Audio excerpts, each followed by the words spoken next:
Halo gengs, welcome back to my channel. Untuk video kali ini, saya akan membahas aspek financial planning yang berikutnya, yaitu investment planning.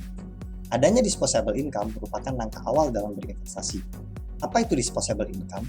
Disposable income itu simpelnya seperti ini. Uang yang tersisa dari income atau pendapatan setelah dipotong pajak langsung. Setelah itu, barulah dimanfaatkan untuk membeli barang dan atau jasa konsumsi, lalu selebihnya menjadi tabungan yang dapat disalurkan menjadi investasi. Oke, sebelum membahas lebih dalam lagi, coba kita perhatikan apakah rumus di bawah ini benar. Income atau penghasilan dikurangi expense atau biaya hidup, sisanya adalah saving. Rasanya rumus ini udah benar ya. Namun yang lebih tepat dan lebih baik adalah income dikurangi savings sama dengan expense. Ini dikenal dengan metode pay yourself first.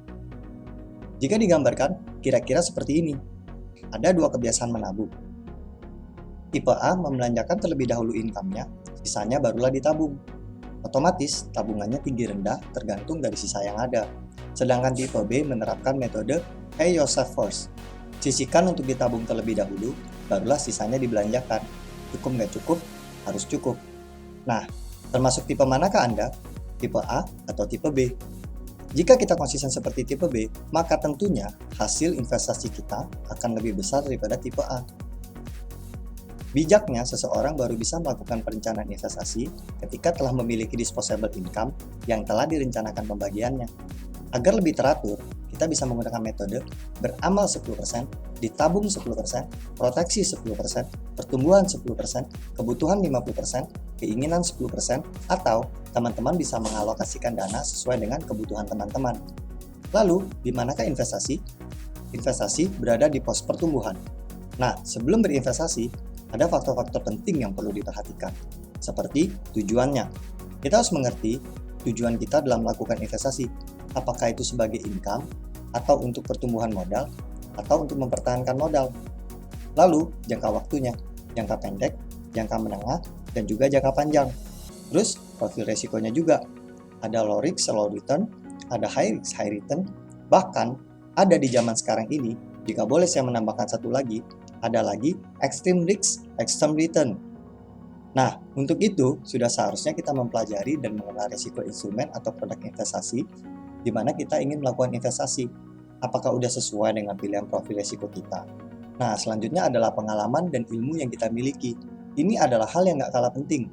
Selain risikonya, mempelajari kebijakan aset alokasi, diversifikasi, strategi, analisa, produk, market timing, dan lain-lain itu juga sangat penting.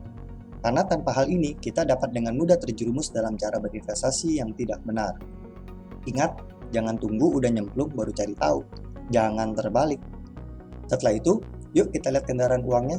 Namun, saya nggak bahas satu persatu ya. Kendaraan uang dari low risk, high risk, hingga extreme risk. Ada deposito, SBI, obligasi, emas, saham, properti, option, forex, komoditi, future, dan indeks. Ini adalah investment zone. Sedangkan money game, judi, dan fraud ini adalah speculative zone. Nah, di sini saya mau mengingatkan dan menekankan lagi tentang faktor-faktor penting yang teman-teman harus perhatikan tadi. Karena investasi berbeda dengan money game, judi, dan fraud. Untuk itu, jangan sampai jadi korban. Karena salah paham antara investasi dengan money game ataupun penipuan dalam bentuk apapun termasuk yang berkedok investasi.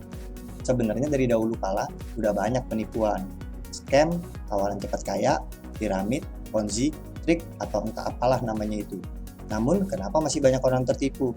Jawabannya adalah karena mereka naif dan atau serakah. Jadi bagaimana kita dapat menghindarinya?